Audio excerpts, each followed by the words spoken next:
Hello, everyone. This is Keith Stone with the Center for Hellenic Studies, and it's another installment of HeroesX Office Hours, hours 20 and 21 this time. But again, we're here with Greg Nagy and Janet and Hélène and Sarah.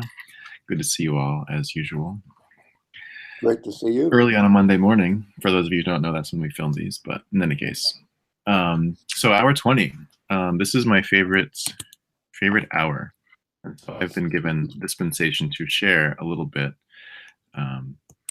I took an adventure once when I was in Greece with you, Greg. Afterwards, I stayed a few days and I took a trip down from Thessaloniki, where we were, to the small, well, I was going to say city, but the very small village of Troezen, which is the setting for the Hippolytus. And let's see if I can figure out how to screen share. I will show you a few pictures. So why don't you guys talk while I remind myself about screen sharing? Isn't it wonderful that even in modern Greek, the name has survived, Troezen. So there it is. It's still very much alive, the name, and therefore it was not that hard for Keith to find the place. Mm-hmm. What was hard was probably driving there in his rented car, I'm guessing. Yes, that was, as I like to say, wow, sorry, this is a, infinite regression. Wow. How is that? Is everyone able to see? Yes. Okay, so this is a map of Greece, but yeah, you can see kind of how the road from the isthmus here of Corinth down here is it's a seaside road and it's very mountainous. So it was it reminded me of Hippolytus's ultimate demise and his his preoccupation throughout his hobby is chariot riding. So but in any case, you can see Athens is up here in the upper right of this map. Corinth is over here in the isthmus, and Troezen is down at the bottom, and I have a pin here in this Google Maps representation on the Temple of Hippolytus. There's a zoom in. You can see that's right on the edge of the mountain. And you will remember that in the myth, Phaedra is looking down on Hippolytus, racing his chariots and having thoughts and feelings about him. And the sanctuary here, which is not only dedicated to Hippolytus, but also to Aphrodite. And I think it's fair to presume that Phaedra was also worshipped here in some capacity, at least because of the reportage that we have in the play. And I forget if Pausanias mentions Phaedra in that context. But in any case, there's a joint sanctuary. And so the location of the sanctuary recapitulates the position of the characters in the myth, so to speak.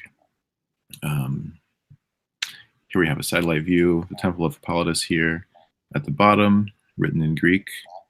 At the very top, you can see a much later Christian church, and it seems that the stones for this building came from the more ancient buildings because, well, there are lots of stones up in the Christian church and very few left in the ancient buildings, but they may have been taken elsewhere as well.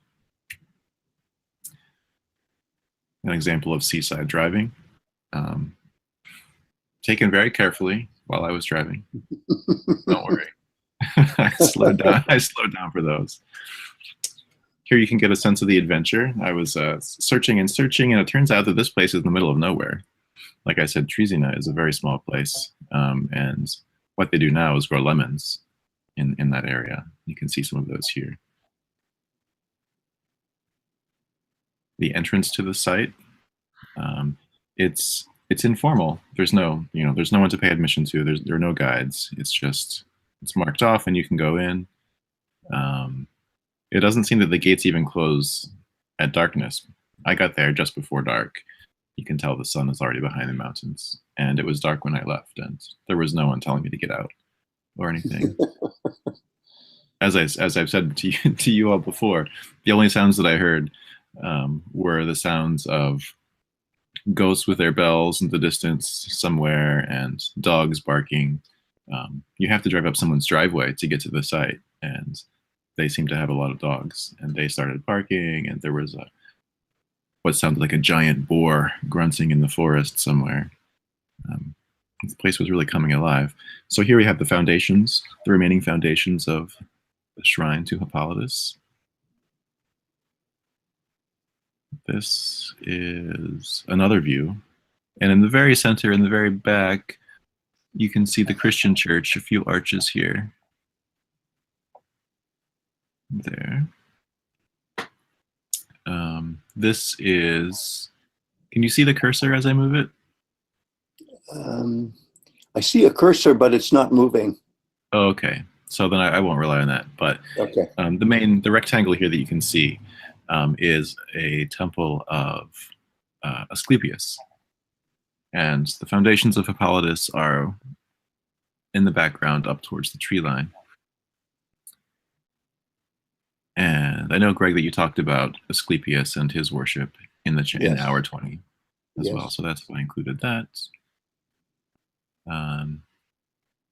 And here's a view from outside the ancient sanctuary. You can see on the left side a bit of the wall that enclosed the whole place. Hippolytus, again, is way back towards the tree line.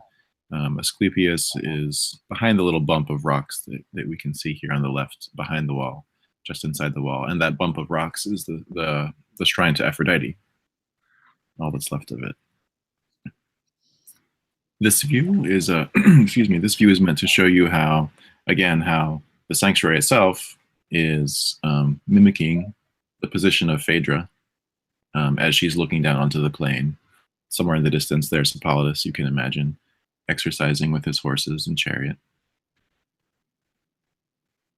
And here are the lemons in the darkness as I was leaving, just to show you again.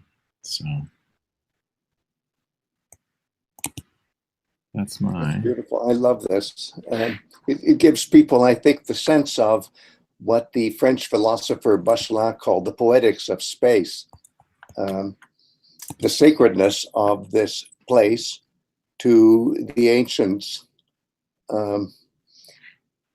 may not be the same today, but the mystique, the aura, is definitely something to be reckoned with still. Definitely. So thank you for showing that. That's beautiful. It was eerie being there. Yes, yes. And there you were all by yourself. Mm-hmm. It's not exactly a touristic attraction. Oh. No. All right. Well, I hope I didn't take up too much time there. We have some good questions here. Now we're in the mood. This is great. So speaking of wandering and searching for places, the hour 20 question is, the wandering mind of Phaedra is wandering into forbidden places, as she is warned by the nurse, who is her most trusted confidant. But should those places really be forbidden for the young queen? And that really, I think, gets to the heart of hero cult. It's probably why you asked it, but... Yes, it is, yes. What did the participants have to say about this?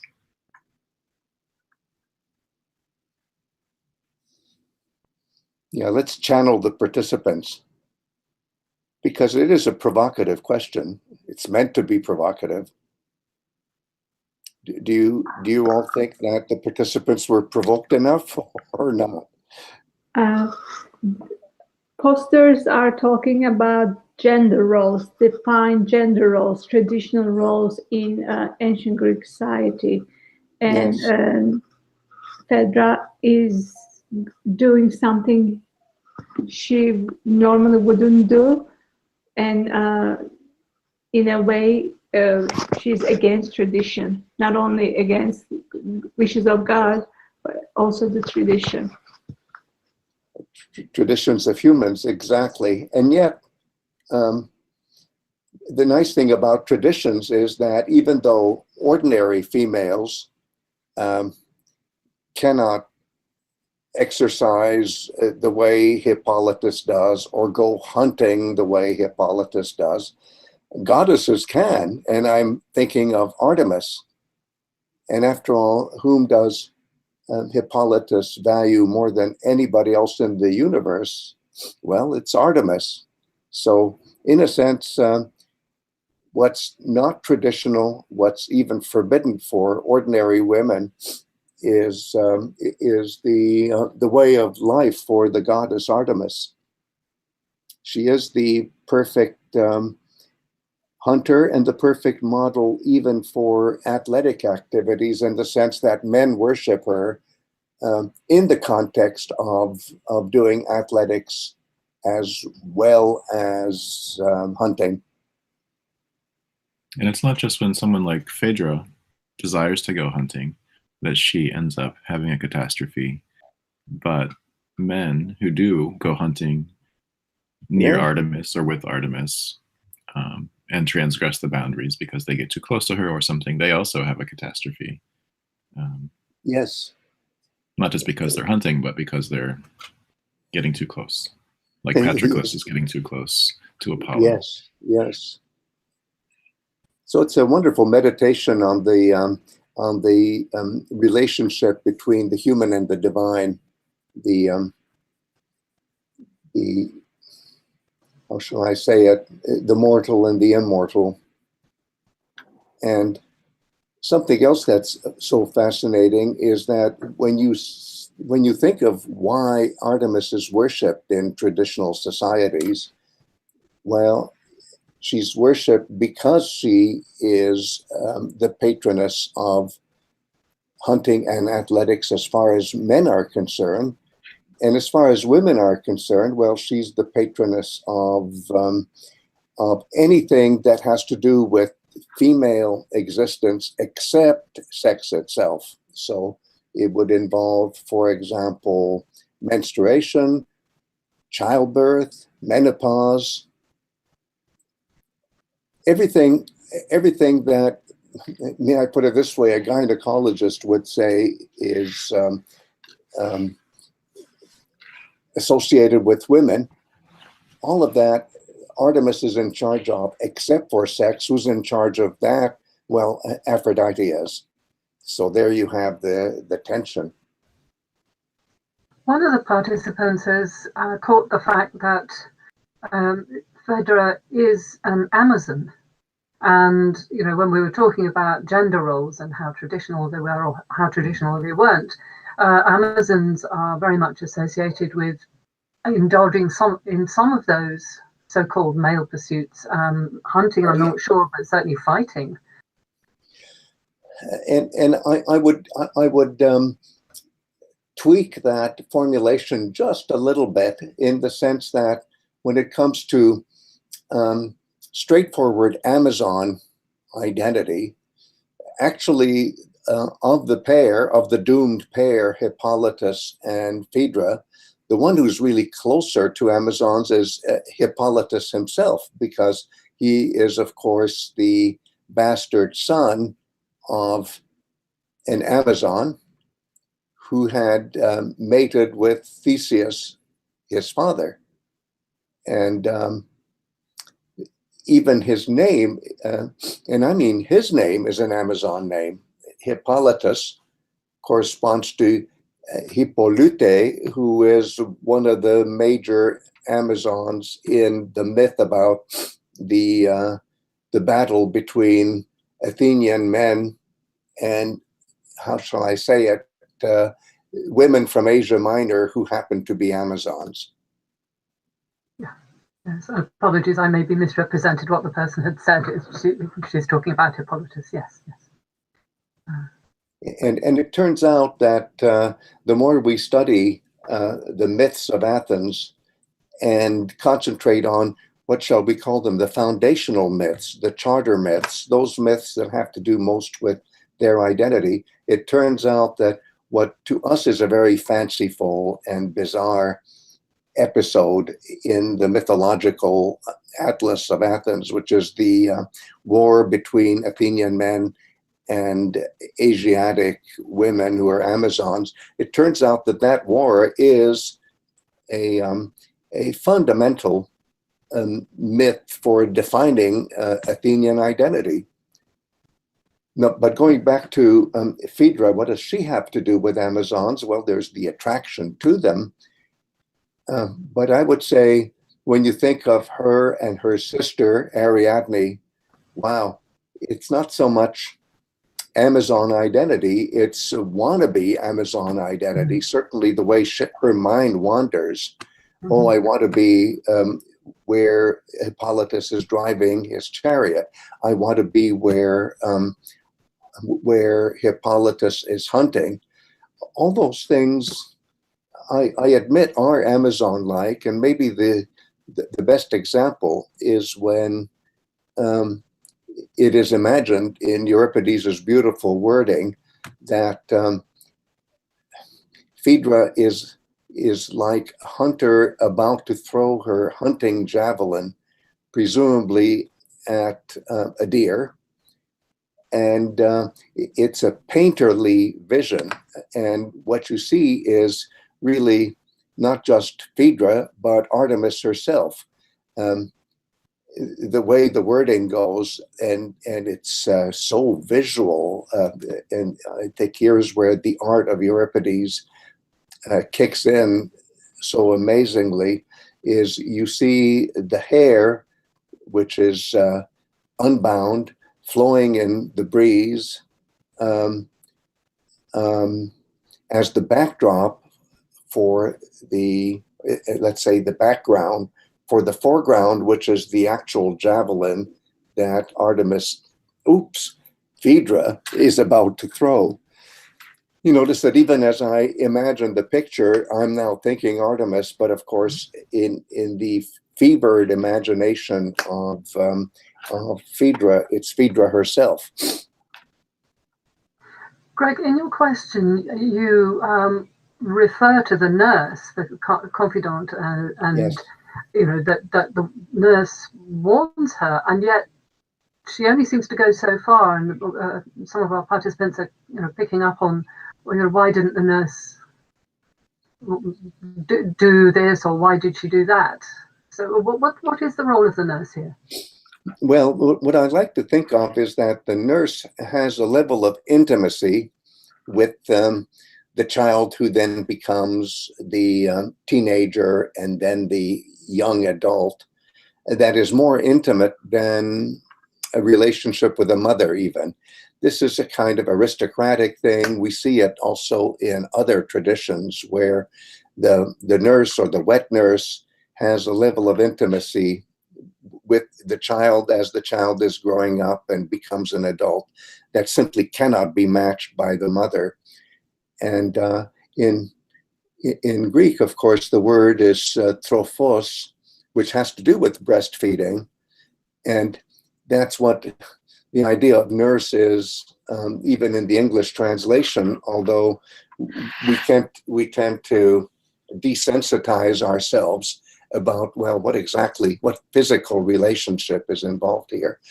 But if you have that kind of level of intimacy between an older woman and a younger woman in this case, then the nurse can become the confidant, and that's the important part of the relationship, where the young person can confide technically anything, including embarrassing aspects of sexuality, sexual desire, things that you would be too embarrassed to talk to your parents about. Well, you can talk to your trophos about it, and you can expect the trophos, to keep a secret.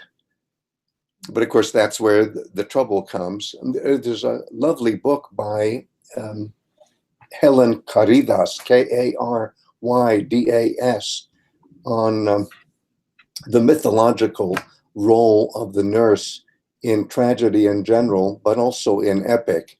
And so she throws in the wonderful character of Eurykleia, the nurse of Odysseus, where again you have a very, very intimate relationship, and where even in terms of the Odyssey, the relationship of Odysseus to Eurykleia seems to be more intimate than his relationship to his late mother, who does get interviewed in the sojourn to Hades in Odyssey 11, Eurykleia. So you see it all over the place, the confidentiality that exists between young adult or even older adult and the nurse who was wet nurse when the adult was a child. Yes. Greg, there is also a question in the forums about Hippolytus and Phaedra's straying away from traditional sexual roles. Yes, yes. Well, in the case of Hippolytus, he is kind of stuck at a level of adolescence that has not yet graduated to heterosexual activity. You might say that the needle is stuck, and that makes him, of course, a very extreme figure at that holding pattern phase in which he finds himself.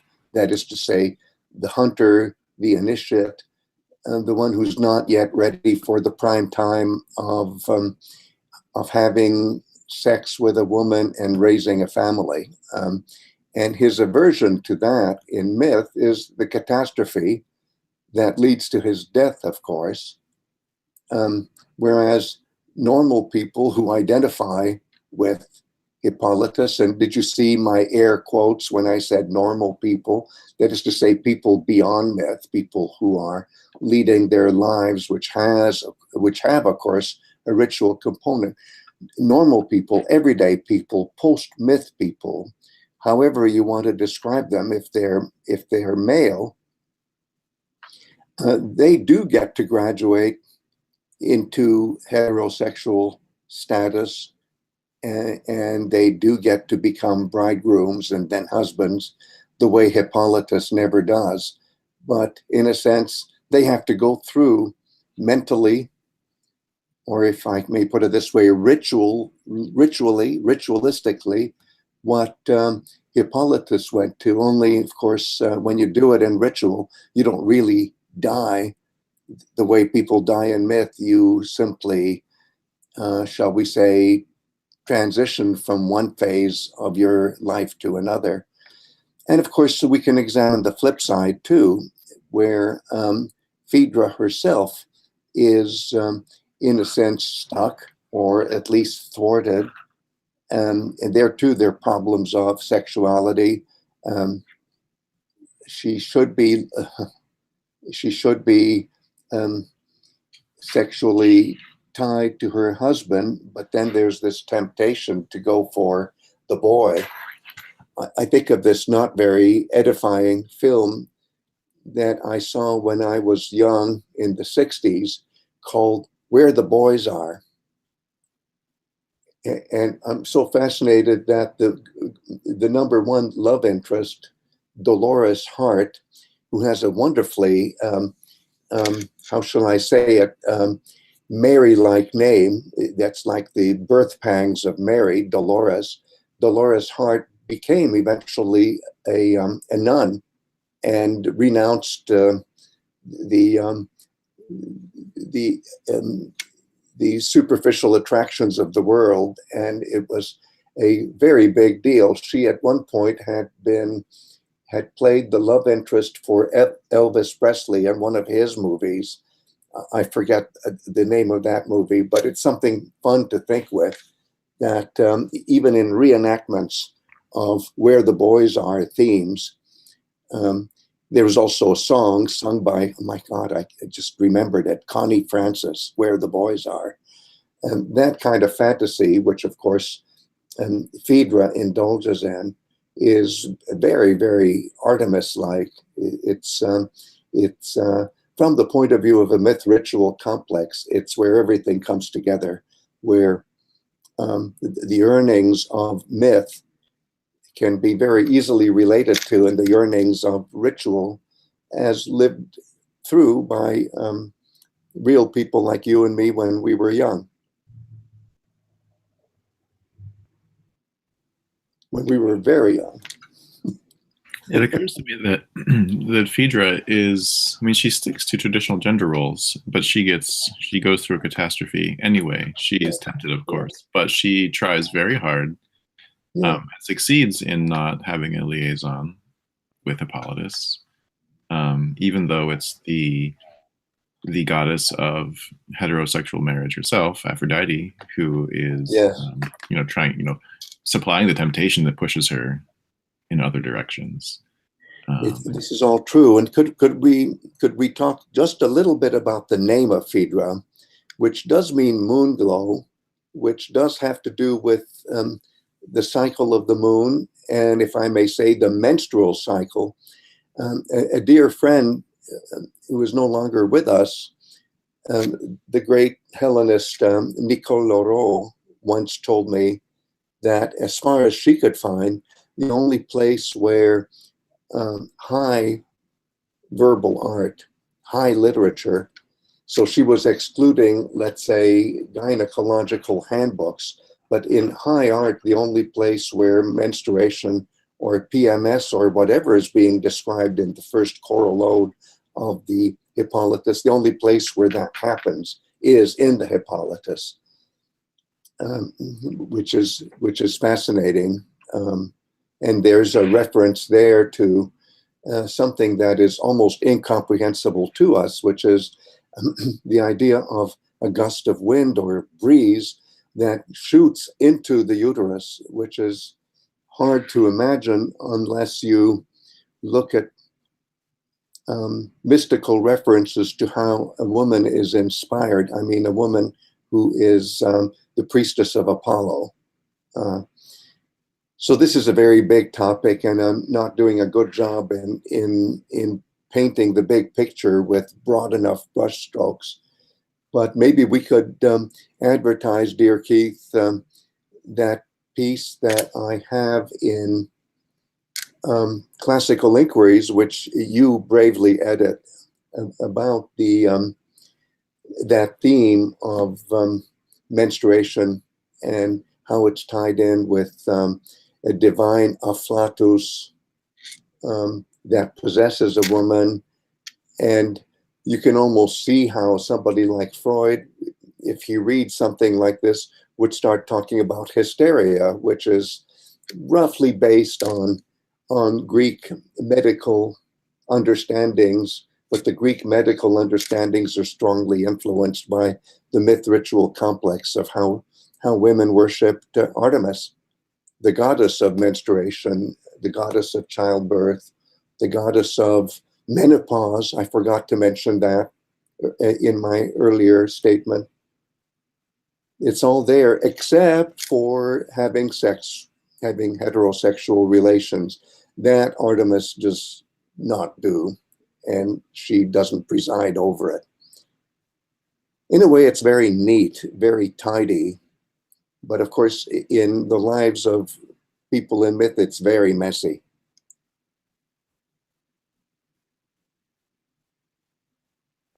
I'm still thinking about traditional roles and traditional values, and the gods associated with them. And I want to draw a comparison to what Artemis does in a different tragic setting in the Oresteia, where she values young life, but she is the driving force behind the destruction of young life when she demands the sacrifice of Iphigenia, the young daughter of Agamemnon. Which gets you into that ritual dimension of hers. It's a wonderful mix of ritual and myth in that drama. I just find it so fascinating that Artemis there, we see it clearly, is the goddess of winds. So what I just said a moment ago about menstruation being somehow tied together with wind blowing into the vulva and going up and then into the uterus and possessing the woman is all part of this amazing complex of ideas where Aphrodite fits and doesn't fit. Well, I suppose we should move on to Pentheus and the Bacchae. Another figure who's bigger than all of us. Oh my goodness. Let's see here. Simple question here. Does Pentheus deserve Kleos? Does Oedipus deserve Kleos? Well, anyway, yes, he's a different play. But do you think, dear friends, that provoked our participants enough, or did it? I shouldn't say provoke. Did it challenge them? What's your opinion? Well, sorry, I don't know what I did. They certainly had questions about are all heroes equal? Are they all of the same caliber? Because they were comparing Pentheus with other previous heroes. Yes. And they were having a hard time, putting yes. Oh, yes, yes. It's pretty difficult. This is not the kind of Kleos that you expect a hero to get when you're reading the Iliad. This one is getting Kleos for being torn apart by his mother and his aunts. That's not all that readily comparable to how Achilles gets Kleos, or even how Odysseus gets Kleos. But everybody has to admit, Dionysus himself, the god of theater, says, Pentheus, you're getting Kleos. So there's no denying it. He's getting it.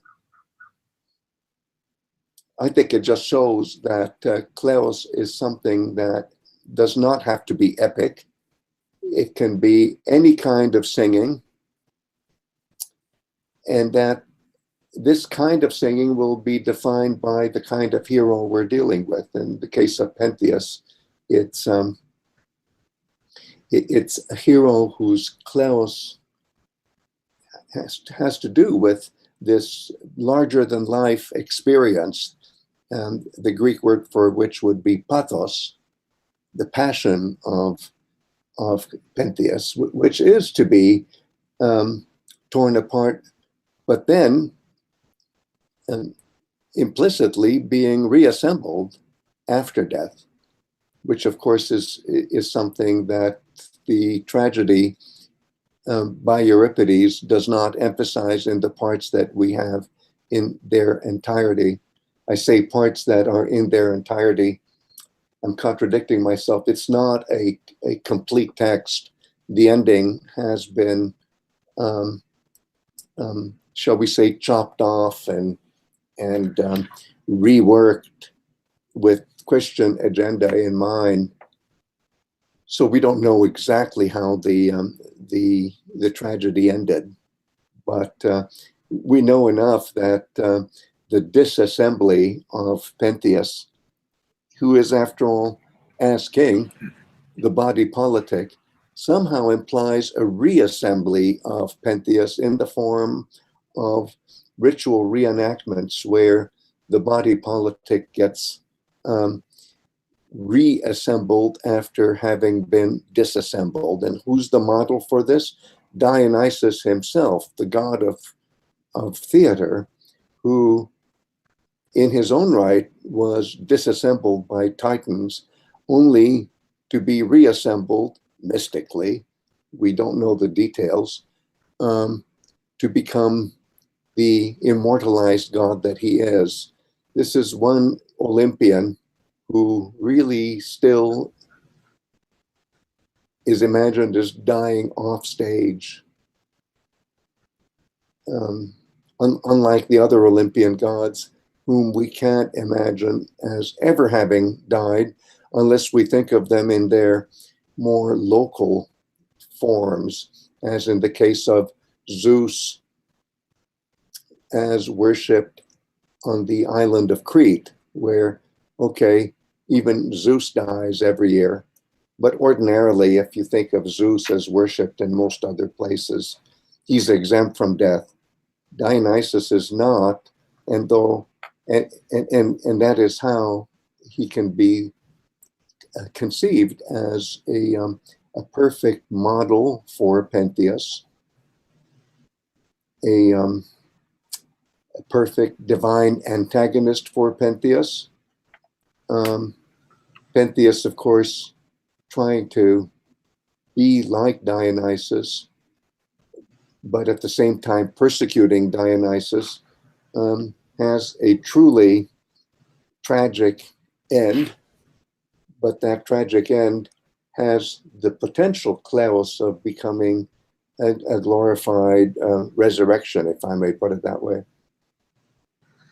So to what extent is his lack of recognition of Dionysus important? A couple of the people have been picking up on that. That lack of recognition is so mythologically appropriate to what happens in ritual when you reenact, because in rituals of initiation, you're supposed to go into something as not knowing, as being unaware, and then you're supposed to come out of that experience as knowing, as being aware. So I see all these myths about people doing things unaware of the consequences as a perfect blueprint for reenactment in ritual.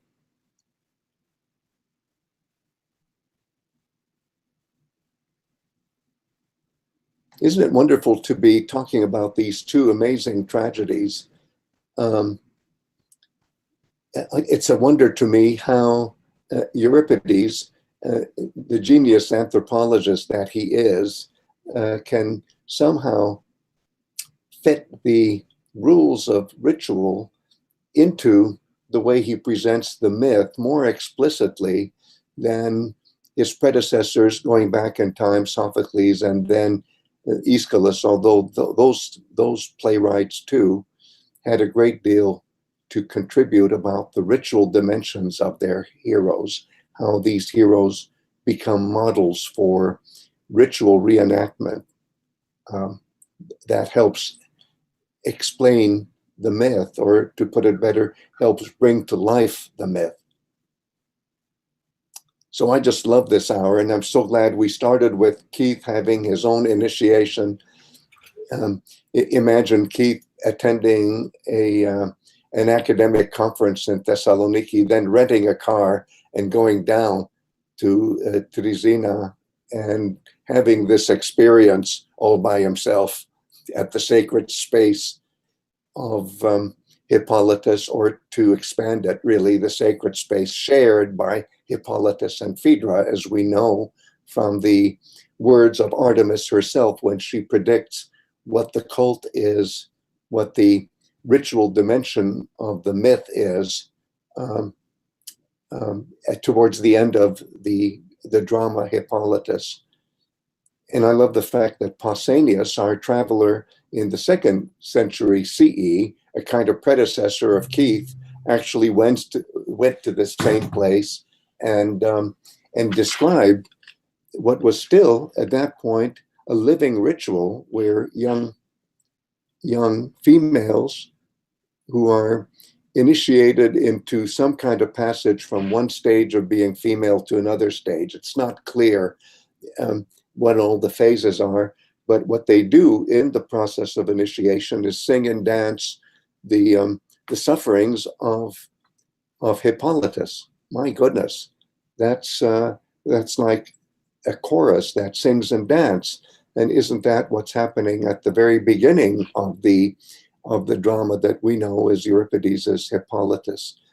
Our genius of an anthropologist has actually brought back to life what would have been a cult song in a fairly small local setting, and kind of brought it on stage, as it were, in the State Theater of Athens.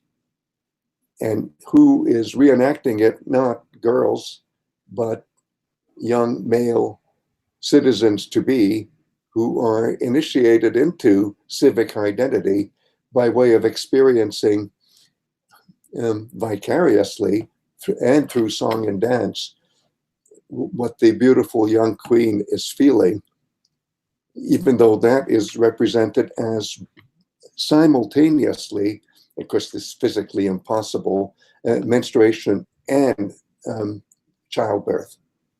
Oh, did I forget to mention that's another role of Artemis?